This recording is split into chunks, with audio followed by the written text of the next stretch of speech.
प्रदेश तथा उत्तराखंड के उत्तरी भागों के ऊपर। हालांकि बहुत ज़्यादा, क्योंकि ये सिस्टम ऑलरेडी बहुत स्ट्रांग नहीं है तो ज़्यादा उम्मीद आप नहीं कर सकते हैं, लेकिन थोड़े बहुत बादल यहाँ पर लद्दाख के ऊपर और ये वाला जो पोर्शन है उत्तराखंड का और हिमाचल का, इन भागों में कहीं कहीं पर दिखाई दे सकता है 10 अप्रैल को। और हल्की फुल्की वर्षा या बूंदाबांदी की संभावनाएं यहाँ पर हो सकती हैं, ज़्यादा प्रोबेबिलिटी नहीं रहेगी। अगर हम जम्मू कश्मीर की बात करें तो जम्मू कश्मीर में कल ड्राई वेदर हो जाएगा, क्लियर वेदर हो जाएगा, लेकिन आप चिंता ना करें, जल्द ही एक प्रभावी वेदर सिस्टम आने वाला है उत्तर भारत में। हालांकि अभी समय है उसमें आने में, और उस सिस्टम से उत्तर भारत के पहाड़ों और मैदानी इलाकों पर कुछ हिस्से ऐसे हो सकते हैं जहां पर बारिश की संभावनाएं यहां पर बन सकती हैं। पंजाब, हरियाणा और दिल्ली तथा उत्तर प्रदेश, राजस्थान, ये जो पोर्शन है नॉर्थ वेस्ट इंडिया का, प्लेन्स का, इन भागों में जालंधर, पठानकोट, अमृतसर, तरन तारण, फरीदकोट, फजीलका, श्री मुक्तसर साहिब, बरनाला, मोगा, लुधियाना, पटियाला समेत पंजाब के सभी शहरों में, हरियाणा के अधिकांश इलाकों में, दिल्ली एनसीआर में, साथ ही साथ उत्तर प्रदेश में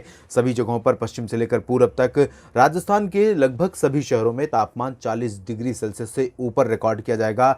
ड्राई वेदर रहेगा, बारिश की संभावनाएं बिल्कुल भी नहीं है इन सभी क्षेत्रों में। कहाँ पर हो सकते हैं बादल आ सकते हैं, ये मैं आपको बताता हूँ। ये जो जैसलमेर और जोधपुर जालौर का हिस्सा है, इन भागों पर क्योंकि अरबियन सी से थोड़ी हवाएं आ रही हैं आर्द्रता वाली, और इन हवाओं के कारण यहाँ पर, और साथ ही भीलवाड़ा, उदयपुर, डूंगरपुर, ये जो पोर्शन है राजस्थान का, इन भागों पर थोड़े बहुत बादल दिख सकते हैं। लेकिन ये बादल भी कह सकते हैं कि मृग मरीचिका ही होंगे, यानी कि रेत में जो दूर से दिखाई देता है कि पानी है, लेकिन वो पानी असल में होता नहीं, वो रेत होती है, जब पास पहुंचते हैं तो दिखाई देता है, तो उसे मृग मरीचिका कहा जाता है। और ये बादल भी उसी तरह से होंगे कि नज़र तो आएंगे, उम्मीद होगी कि थोड़े बहुत बारिश की संभावनाएं से बन सकती हैं, लेकिन ये बादल बिना बारिश दिए ही निकल सकते हैं। और उत्तर प्रदेश में भी इस तरह के बादल दिख सकते हैं। वजह है बे ऑफ बंगाल, बंगाल की खाड़ी से पूर्वी और पूर्वोत्तर राज्यों में जो आर्द्रता लगातार पहुंच रही है, वही आर्द्रता बांग्लादेश और झारखंड, गंगेय पश्चिम बंगाल, बिहार के ऊपर से होते हुए ऐसे आएगी। तो यहाँ पर जो देवरिया, कुशीनगर और गोरखपुर का जो ये वाला पोर्शन है, गाजीपुर, मऊ, आजमगढ़, बलिया और जौनपुर का, इन भागों पर थोड़े बहुत बादल आ सकते हैं। वाराणसी पर भी बादल दिख सकते हैं, लेकिन भदोही, मिर्ज़ापुर और प्रयागराज, फतेहपुर, महोबा, साथ ही साथ कानपुर, लखनऊ, अयोध्या, अमेठी, रायबरेली, बाराबंकी, ये जो हिस्सा है, इन भागों में पूरा का पूरा रीजन ड्राई रहेगा।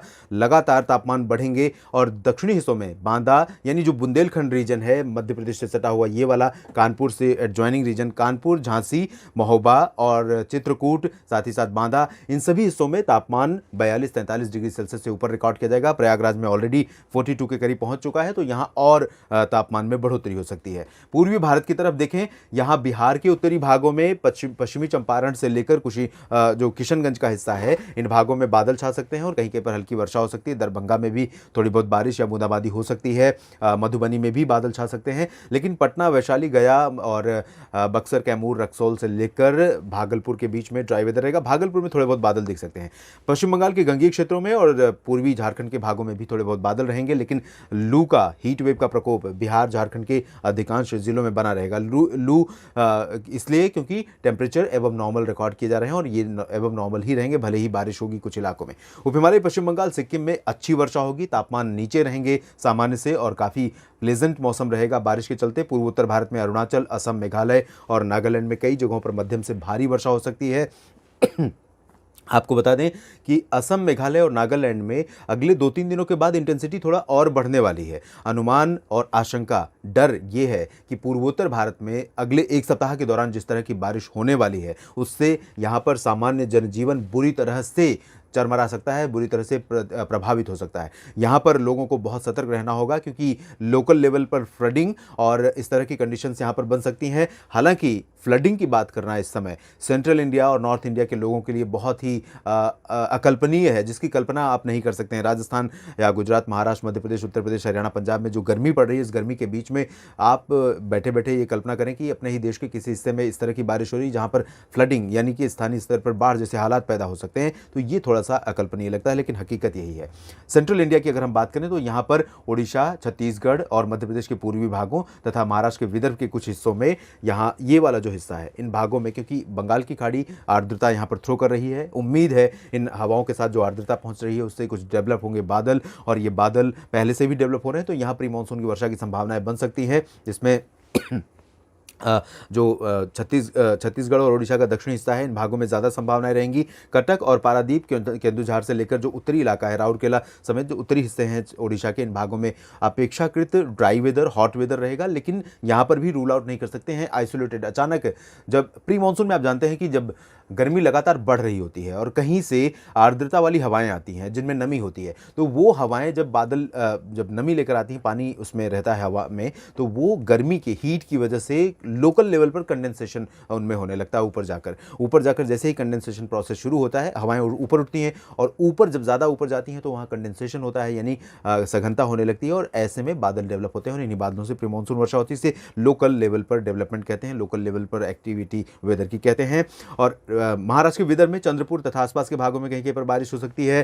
पूर्वी मध्य प्रदेश का जो हिस्सा है, शहडोल, अनूपपुर, उमरिया, मांडला, बालाघाट, होशंगाबाद, छिंदवाड़ा, जबलपुर, इन इलाकों पर बादल दिख सकते हैं। बारिश आइसोलेटेड प्लेसेस पर संभावित रहेगी, लेकिन 50-50 चांसेस हैं, बारिश हो भी सकती है और नहीं भी हो सकती है। अगर हम पश्चिमी मध्य प्रदेश की स्थिति देखें तो यहाँ पर आप अगर विंड का मॉडल देखेंगे तो लगातार उत्तरी और उत्तर पश्चिमी दिशा की हवाएं आ रही हैं, जो राजस्थान, उधर पीछे से पश्चिमी जो पाकिस्तान का हिस्सा है, दक्षिणी और मध्य, इन भागों की तरफ से होकर आ रही हैं, जहाँ पर ऑलरेडी बहुत ज़्यादा गर्मी पड़ रही है। रेगिस्तानी इलाका है, राजस्थान का पश्चिमी हिस्सा है, तो इन भागों से होकर आ रही और इस वजह से, क्योंकि आसमान पूरी तरह से साफ है, धूप का सीधा असर पड़ रहा है, बहुत ज़्यादा असर पड़ रहा है और एक तरफ से धूप, दूसरी तरफ से गर्म हवाएं, तो यहाँ हीट वेव की जो कंडीशन है वो और ज़्यादा स्कॉर्चिंग, यानी कि बहुत ज़्यादा चुभने वाली होगी और ज़्यादा पीड़ा देने वाली होगी। तो काफ़ी परेशानी का कारण बन सकती है हीट वेव यहाँ पर। पश्चिमी मध्य प्रदेश में ग्वालियर, गुना, श्योपुर, शिवपुरी, टीकमगढ़, भिंड, मुरैना, दतिया से लेकर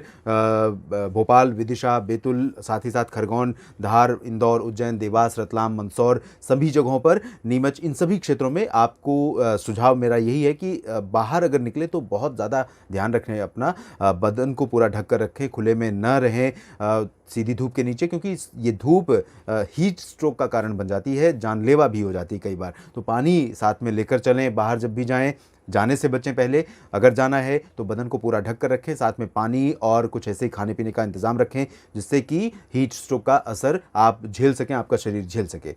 गुजरात के क्षेत्रों में भी प्रचंड गर्मी का आलम है और ये गर्मी लगातार यहाँ पर जारी रहेगी। अहमदाबाद, वडोदरा, सूरत, वलसाड़, नवसारी से लेकर मेहसाना, पाटन, साबरकांठा, बनासकांठा और भुज में भी प्रचंड गर्मी रहेगी। साथ ही साथ सुरेंद्रनगर, जामनगर, राजकोट से लेकर सोमनाथ, वेरावल, द्वारका, पोरबंदर समेत सभी जगहों पर गर्मी का प्रकोप जारी रहेगा।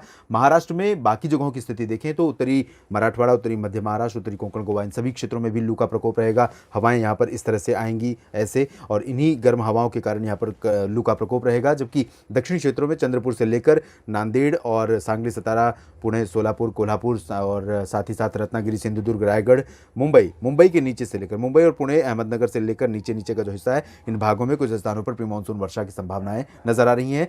तेलंगाना में मेनली ड्राई वेदर रहेगा, लेकिन हवाएं बदल रही हैं, थोड़ा सा सिचुएशन बदल रही है मौसम की बंगाल की खाड़ी में और लैंड रीजन पर, तो उम्मीद यहां पर कर सकते हैं कि आप प्री मानसून वर्षा कहीं पर भी हो जाए और ऐसे संकेत यहां पर दिख रहे हैं। उत्तरी तटीय आंध्र प्रदेश में भी इस तरह की संभावनाएं रहेंगी। रायलसीमा में जरूर ड्राई वेदर रहेगा मेजरली, लेकिन आइसोलेटेड प्लेसेस पर यहां पर भी हम रूल आउट नहीं कर सकते हैं। जबकि अगर हम कर्नाटक और केरल में देखें तो कर्नाटक के जो तटवर्ती रीजन्स हैं और इससे सटे हुए आंतरिक इलाके, इन शहरों में मध्यम से भारी वर्षा हो सकती है। केरल में मध्यम से भारी बारिश हो सकती है।